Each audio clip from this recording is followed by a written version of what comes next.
वो कौन सी सब्जी है जिसे खाने से मुंह से बू आती है?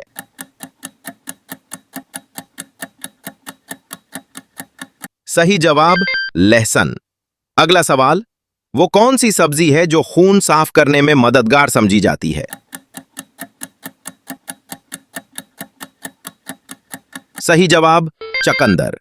अगला सवाल, वो कौन सी सब्जी है जो ज्यादातर सलाद में इस्तेमाल होती है?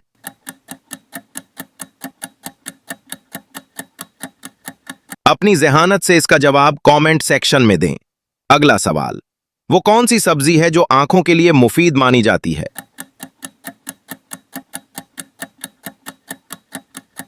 सही जवाब गाजर।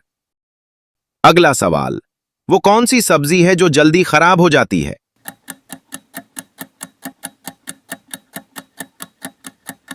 सही जवाब पालक।